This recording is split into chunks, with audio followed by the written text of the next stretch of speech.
Ito yung huling photo namin ni Mama.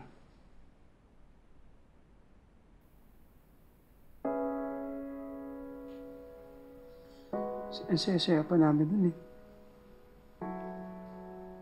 Nagpaplano pa nga kami mag-hiking sa kanila. May update na ba sa paghahanap sa kanya? Wala pa rin din ang mga polis kung sino kumuha sa kanya. Nasaan ngayon si Mama?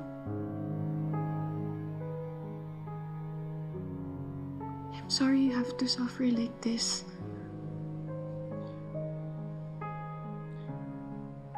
Inaalala ko yung lagay ni Mama.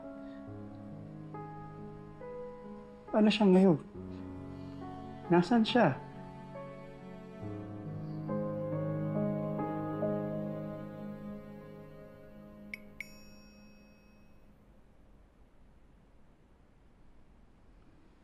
Anong number?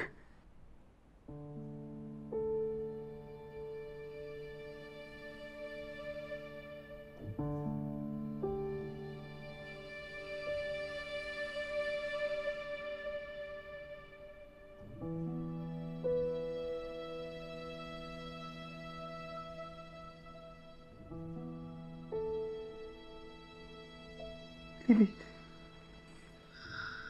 Si Mama. Pero nasaan siya? Gusto ko makita ang Mama ko. Xavier, kalma. I'm sorry, the subscriber cannot be reached. Please try again later. Lily, hindi na available yung number. Hindi na sumasagot. Xavier, ang importante buhay at safe ang mami mo. Libby, paano tayo nakasiguro doon? Sino pa bang pwede mag-message sa'yo ng ganyan? Ang mami mo lang. Xavier, wala nang iba, siya lang. Okay? Stay. Gusto ko pa rin makita ang Mama ko. Gusto ko malaman kung nasaan siya, Libby. Hindi ako mapapakaling at di ko siya nakikita. Tatawagan ko ulit. Sige. I'm sorry, the subscriber cannot be reached. Please try. Hindi na gumagana yung number eh. So, anong okasyon? Inimbitahan ako ni Sonia na mag-lunch sa kanila. Gusto maging kaakit-akit kay Raymond. Oh my, you're unstoppable, Kaz. pero wag to. Too much. Too much ba? Pag-grocery mo lang yan, Kaz. I know. Ay, gusto mo to para pa-sweet? Ay, tamis mo dyan. Hindi, wag. Ito, anak. Gustutin ko. Libby. Mom, Anak, kailangan natin bumili ng dress para sa'yo para bukas. Mom, you have to know about this. Tungkol kay Tita Leilani. Bakit? Ano tungkol kay Leilani? May nag-message kasi kay Xavier. Unknown number, pero parang si Tita Leilani. Hindi ba comatose na yung babaeng yan? Paano siya magme-message kay Xavier? Hindi ko rin alam. Pero bakit gising na siya? Oh my. Eh, paano kayo nakakasiguro na si Leilani nga yun? Oo nga, may pruweba ba? Hindi, naisip lang kasi namin na bakit may magbabother na i-message si Xavier para i-assure siya. So probably, it's his mom talaga. Oh my God. So, buhay nga. Gising na.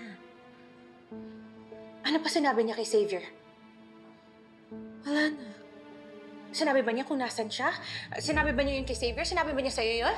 Well, trinay i-contact ni Xavier yung number. Pero it's no longer available. Pero ang sabi dun sa message, lumayo si Tita Leilani para hindi na madami si Xavier sa gulo.